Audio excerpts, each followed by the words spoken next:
Bienvenue dans Expat et compagnie, le podcast qui explore les histoires de ceux qui ont choisi de quitter leur pays d'origine pour partir à la découverte du monde et vivre de nouvelles aventures. À travers des témoignages uniques, ce podcast vous emmène au cœur de l'expatriation. Bonne écoute!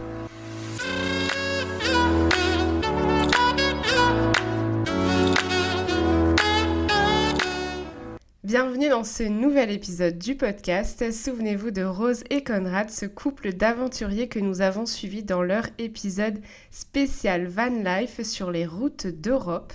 Un épisode qui fait d'ailleurs partie des rediffs de cet été si vous ne l'avez pas encore écouté. Je vous invite à le faire. À l'époque, du coup, ils sillonnaient l'Europe à bord de leur van, libre et sans d'attache. Et bim, je les ai recontactés il n'y a pas très longtemps. Ils ont choisi de poser leurs valises en Bulgarie. Pourquoi ce pays? Qu'est-ce qui les a séduits? Comment passe-t-on de la vie nomade à une nouvelle vie d'expatrié? C'est ce qu'on va savoir aujourd'hui. On plonge avec eux dans cette aventure humaine et géographique entre choix de cœur, j'imagine, rencontres et défis d'une nouvelle vie à l'étranger. Installez-vous confortablement, on vous emmène sur les routes de la Bulgarie.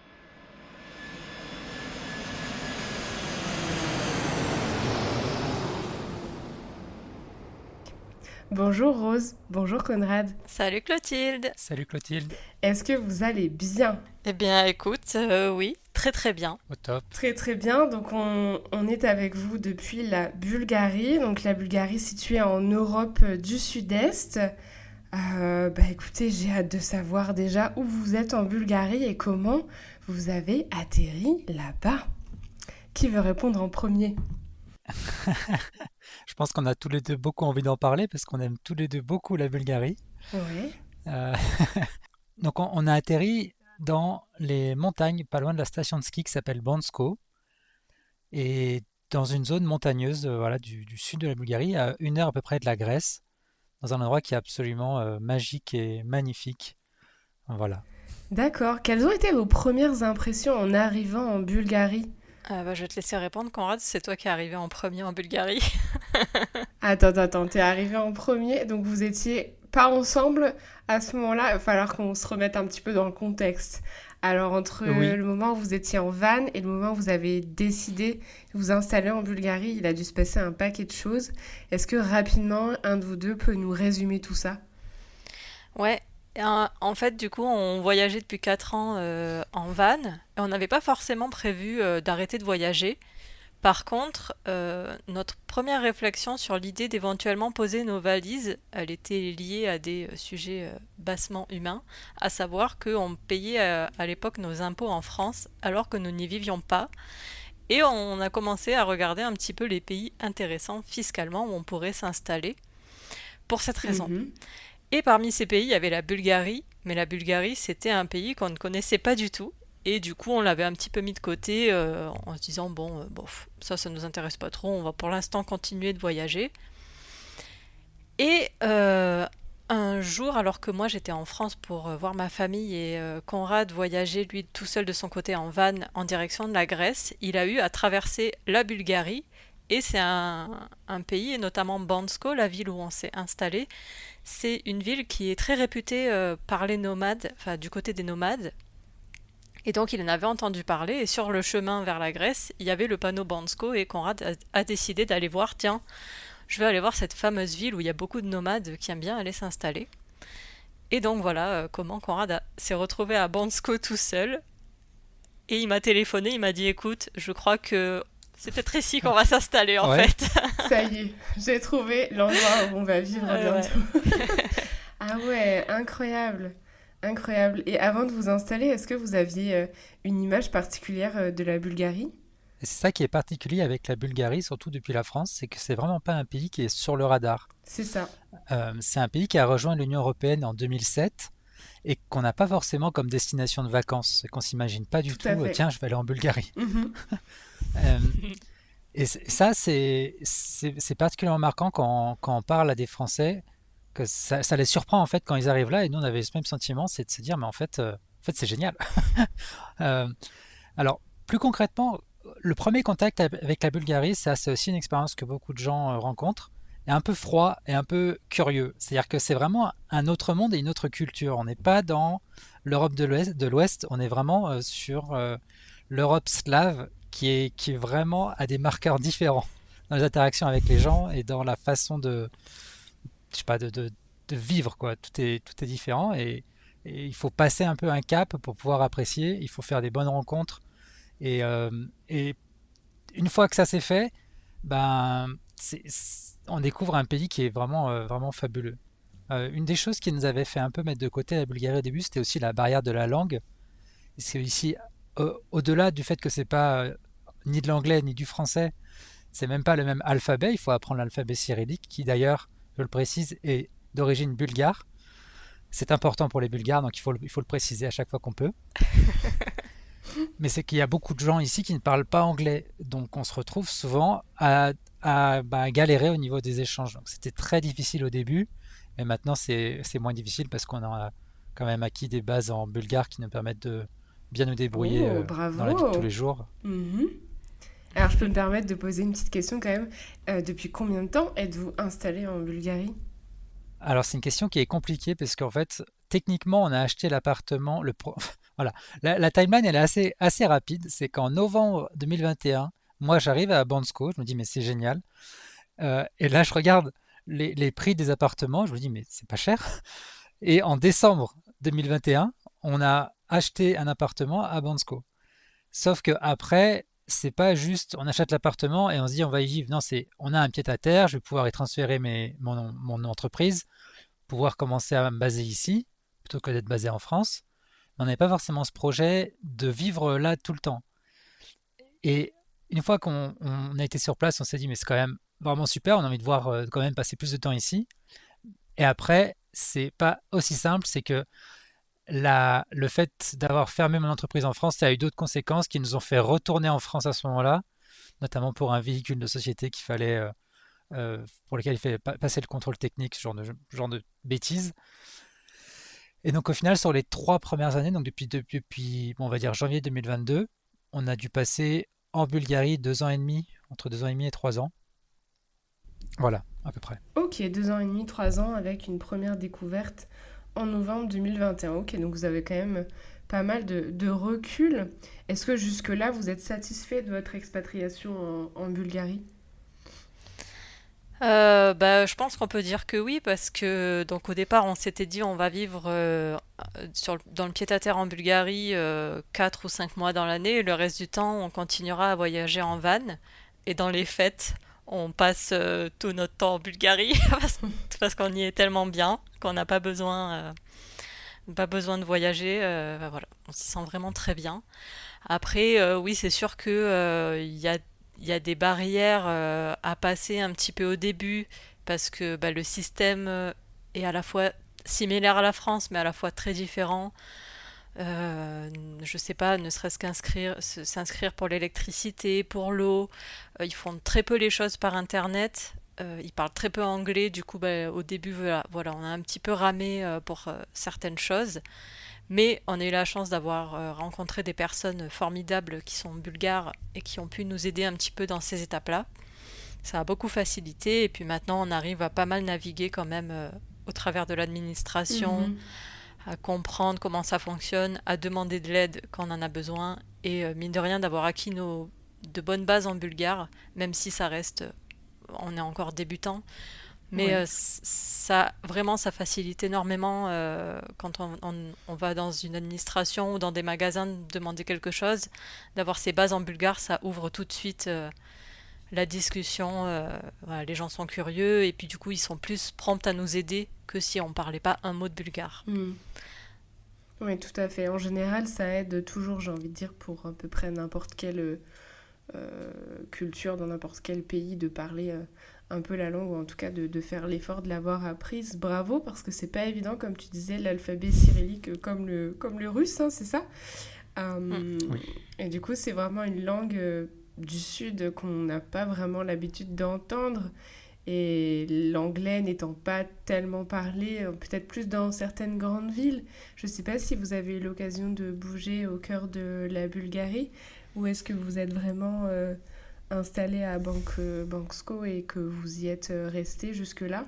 Est-ce que vous avez un petit peu visité? Oui, on avait fait la première année où on y était, on s'était fait un petit trip d'un mois pour visiter un petit peu. On est notamment allé au niveau de la mer Noire visiter. On a visité un peu Sofia aussi, la capitale. Alors oui, c'est sûr qu'à Sofia, il y a un petit peu plus de personnes qui parlent anglais. Également à Bansko, là où on vit, il y a quand même pas mal de personnes qui parlent anglais dans les commerces parce que c'est la plus grande station de ski de Bulgarie et donc c'est très touristique. Hmm. Du coup, Ah d'accord. ouais, ça facilite quand même, mais bon, honnêtement, après au niveau des administrations même, ils parlent très très peu anglais de manière globale. D'une manière générale, est-ce qu'il y a une tradition ou une coutume bulgare qui vous a particulièrement surpris ou charmé? Je réfléchis parce qu'il y en a plusieurs qui me Ouais. viennent en tête. Euh, ils ont, moi, ce que j'aime bien, c'est leur manière de fêter Pâques, sachant que c'est pas comme le Pâques en France, vu que c'est Pâques en Bulgarie, ils sont orthodoxes, donc souvent la date est différente de la Pâques catholique. Et à Pâques ici, au lieu de, comme nous on fait en France, de cacher les œufs dans le jardin, etc., pour les enfants, des œufs en chocolat, ici ils ont pour habitude de prendre des vrais œufs, non, des œufs de poule, ils les font cuire Ouais. en œufs durs et ensuite ils ont la tradition de les peindre dans des couleurs différentes, de les décorer jolis, etc. Il faut toujours peindre le premier œuf en rouge, c'est important pour la bonne santé de la maison, etc. Et ensuite, une fois que tous ces petits œufs sont peints, ils font ce qu'on appelle des batailles d'œufs. Donc c'est en duo, on prend chacun un œuf et on s'amuse à le taper contre l'œuf de l'autre personne en face. Et donc normalement il y a un des deux œufs qui se casse. Donc heureusement ce sont des œufs durs. Et, et ensuite donc on fait ça avec tous les œufs qu'on a peints, etc. Et le dernier œuf qui reste, qui a donc survécu, c'est l'œuf le plus fort de tous. Et cet œuf, on va le conserver dans un petit panier qu'on va mettre dans la maison, pareil, pour protéger la maison, jusqu'à l'année prochaine. D'accord, c'est Voilà. mignon, c'est mignon. Oui, c'est mignon. Et je crois qu'en Grèce, ils ont le même type de tradition en Grèce, comme ils sont aussi orthodoxes. Et de ton côté, Conrad, est-ce qu'il y a une tradition qui t'a marqué? Ouais, moi ce que j'aime beaucoup, c'est les Martenitsa. C'est au début du mois de mars, tu as, tu peux offrir à tes amis ou à ta famille des espèces de petits bracelets rouges et blancs que tu mets autour de ton poignet. Et plus, en fait, plus t'as de Martenitsa, plus t'as d'amis et plus t'as de famille. C'est un peu. Et le principe de ce bracelet, c'est une fois que les premières fleurs sur un arbre fruitier, c'est ça, hein? Je dis pas de bêtises. Ah oui, Ouais, sur un arbre fruitier, les premières fleurs apparaissent, tu peux enlever ton bracelet et tu l'attaches à l'arbre. Bon, il y a aussi d'autres choses, il faut voir une cigogne, je crois, ou quelque chose comme ça, mais oui. À la voilà, c'est première cigogne que tu vois, tu mets ton première cigogne. bracelet sur le premier arbre en fleurs que tu vois. Ok. Et, et donc au printemps, on voit tout sur tous les arbres en ville, il y a des petites martenitsa qui sont accrochées, et c'est trop mignon. Ouais. Du coup, si vous deviez décrire l'esprit bulgare en quelques mots, ça serait quoi? Ça serait froid à l'extérieur mais fondant à l'intérieur. Oh, très bien. On va parler maintenant vie quotidienne et intégration. Pour nous donner un petit peu de contexte à moi et mes auditeurs, d'abord, je voudrais savoir est-ce que du coup vous travaillez en Bulgarie ou vous travaillez à votre compte? Quel est votre statut professionnel en ce moment? Ben, il n'a pas beaucoup changé en fait depuis la vie en van parce qu'on a juste reporté ce qu'on faisait en van ben, maintenant en Bulgarie. Conrad Mhm. est toujours développeur web, même si son entreprise a évolué. Et moi, je suis toujours écrivaine et booktubeuse, du coup, youtubeuse. Voilà. Ok, donc tous les deux à votre compte. Oui. Ouais. D'accord, donc je vous poserai pas la question de comment se passe l'intégration au travail, puisque du coup, Effectivement. vous êtes à la maison. C'est d'ailleurs une de nos difficultés pour apprendre le bulgare, c'est que si tous les jours on était confronté avec des Bulgares à devoir parler bulgare, on serait déjà beaucoup plus fort en bulgare à l'heure actuelle. Et c'est vrai que ça, c'est Ouais, ce qui nous j'imagine. ralentit, c'est qu'on a peu de Mhm. contacts quotidiens et on a aussi accès à peu de contenu bulgare. C'est pour apprendre l'anglais, au final, il y a tellement de contenu, tellement de choses, tellement de ressources, alors que pour le bulgare, eh ben, la meilleure façon, ce serait de travailler pour des Bulgares. Là, ce Mhm. serait radical. Bah oui. Et d'une manière générale, vous avez certainement quand même des relations avec les locaux. Comment se passe votre intégration au quotidien? Ça, je crois que c'est le plus Euh, surprenant, euh, d'avoir été ouais. aussi bien accueilli par les voisins. Alors, je sais pas comment c'est, parce que j'ai pas vécu dans des villes de la même taille, mais Bansko, c'est environ 10 000 personnes, donc ça reste une petite ville bien vivante. Et on a eu des contacts très rapidement et très proches avec nos voisins qui habitaient dans la maison d'à côté, mais qui nous ont ouvert leurs portes, qui nous ont invités à manger, invités à boire, invités à prendre le café tous les jours. Vraiment beaucoup de fraternité, beaucoup de sympathie que franchement j'avais jamais expérimenté avant. Et ça, c'était ouais, assez incroyable. Et à noter que c'est avec ces personnes qui ne parlent pas un mot d'anglais et nous pas un mot de bulgare au moment où on les a rencontrés, donc c'était incroyable. Et d'ailleurs, c'est grâce à eux qu'on a énormément progressé en bulgare au début. Parce qu'ils ont pris le temps d'abord d'accepter qu'on utilise Google Translate pour parler Mhm. et ensuite de prendre le temps de nous expliquer doucement les choses en bulgare, des nouveaux mots, etc. Donc ça, c'était une grande chance. Et oui, c'est incroyable qu'on ait créé ces liens avec nos voisins alors que ben, eux, ils avaient leur propre vie déjà, etc. Beaucoup d'amis et on est devenus très proches. Ouais.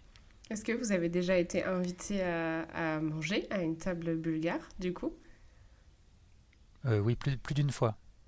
Ok, alors comment décririez-vous la gastronomie bulgare? Alors, avant de parler de gastronomie en tant que telle, je veux absolument lancer un avertissement à tous les Français. Les sièges dans les restaurants sont toujours mal placés. C'est un truc de fou, ils ne savent pas s'asseoir correctement à une table pour manger de la nourriture. C'est toujours trop Comment loin. ça, mal On ne placé? comprend pas avec Rose, on ne comprend pas. Ah oui, Il va falloir m'expliquer ouais, aussi. la table est toujours trop haute et trop loin, c'est un peu galère, ouais. Sinon, en termes gastronomiques, il y a vraiment de tout pour tout le monde. C'est délicieux, c'est riche, c'est bon et c'est pas cher. Ouais. C'est pas cher, ça m'amène à vous demander au niveau du coût de la vie, même si on pourrait encore plus parler hein, de gastronomie. Hein. Rose, si tu veux nous donner des petits noms de plats, j'en serais ravie. Mais est-ce que le coût de la vie est si abordable que ça? Alors, Euh, ouais, réponds-toi parce ouais. que t'es meilleur en chiffres que moi. Alors techniquement, si on compare par exemple un Lidl en Bulgarie avec un Lidl en France ou en Angleterre, on va pas trouver des différences énormes. Ça, c'est assez surprenant. C'est que tout ce qui est grande distribution, ils font, il y a une espèce d'alliance pour que les prix restent élevés. Donc ça, c'est pas beaucoup moins cher, mais ça reste quand même peu cher.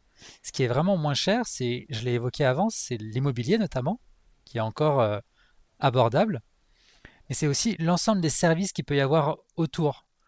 Euh, Quand tu vas embaucher un photographe, quand tu dois faire venir un plombier, un électricien, tous ces services-là, ou même le garagiste, vont être beaucoup plus abordables qu'en France. Est-ce que vous diriez que vous avez un meilleur niveau de vie en Bulgarie que vous auriez pu avoir en France? Alors, moi, notre particularité, c'est qu'on a pardon.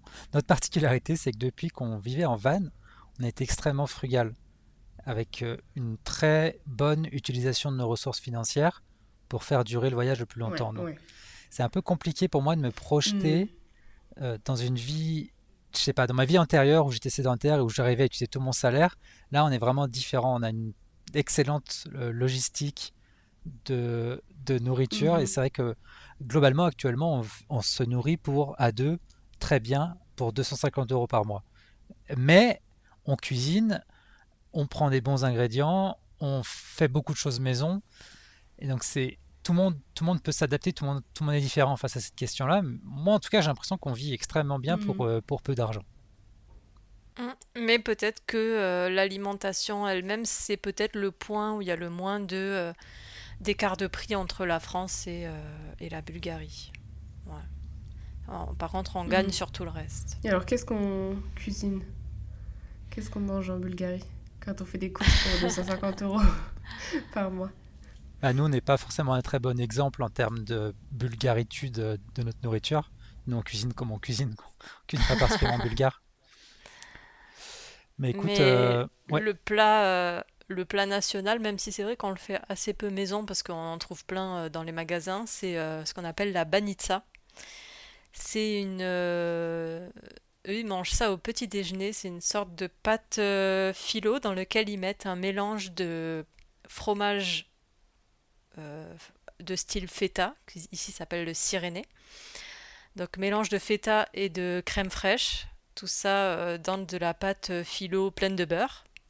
Et ils mangent ça au petit-déj. Et tout le monde mange ça ici. Et c'est vachement, vachement bon.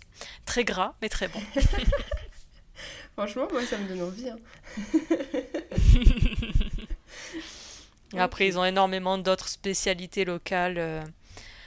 Je pense au tarator, par exemple, qui est une soupe froide à base de concombre et de yaourt bulgare.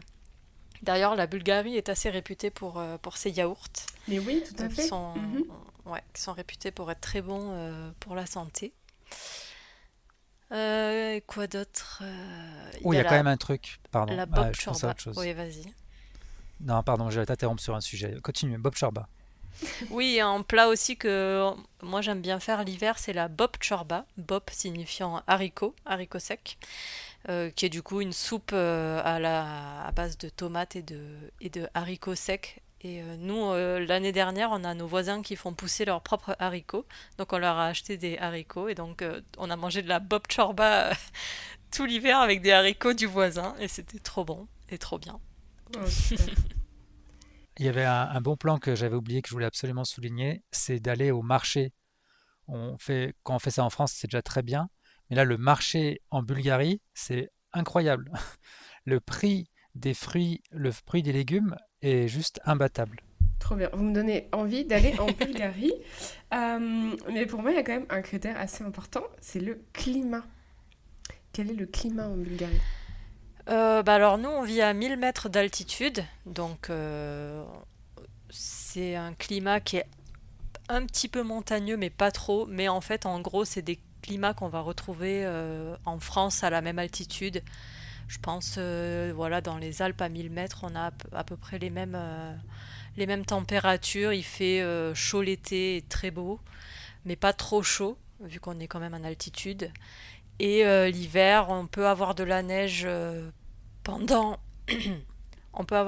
pendant plusieurs jours, mais on n'a pas de la neige en continu non plus, donc ça reste vivable et on a quand même le plaisir d'avoir de la neige de temps en temps. Donc ça c'est plutôt cool et il fait pas excessivement froid non plus. On peut tomber jusqu'à peut-être quoi, -10 maximum, mais ça reste des températures exceptionnelles. Après on est entre 0 et 10 je pense au plus fort de l'hiver. Ouais, donc ça reste tempéré, agréable à vivre pour nous. Ouais. Il y a quand même les quatre saisons, Oui, hein, tout c'est à bien fait. ça. Et ça c'est très agréable. Ouais, ok.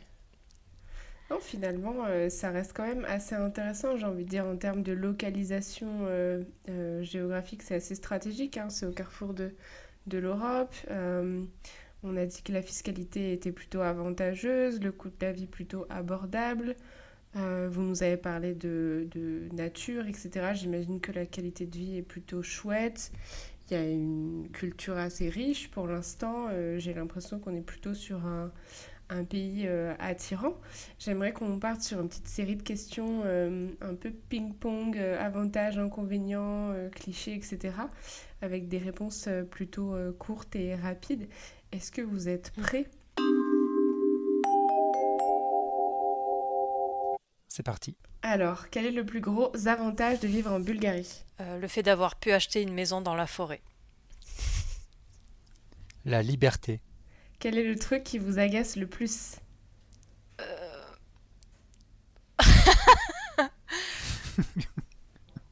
Euh, le fait de pas bien parler bulgare. Les nouveaux dodanes qu'ils ont mis dans la ville d'à côté.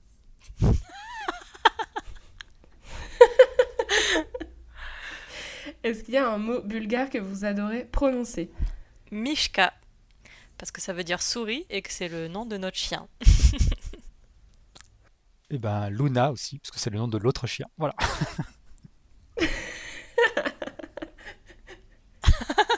Je croyais, je croyais que tu allais dire pepèche, qui veut dire melon. Est-ce qu'il y a une habitude locale que vous avez adoptée sans hésiter? Et laquelle? Moi, j'ai pris l'habitude de dire oui à la bulgare, c'est-à-dire qu'en Bulgarie, ils font, pour dire oui avec la tête, ils font un mouvement de non. Enfin, ils font l'inverse en France, quoi. Et donc, moi, j'ai pris l'habitude. J'arrive pas le non, par contre. Mais oui, j'y arrive. Moi, j'ai changé mon approche pour faire la file d'attente, parce que les Bulgares dans les administrations, ils font pas la file d'attente normale.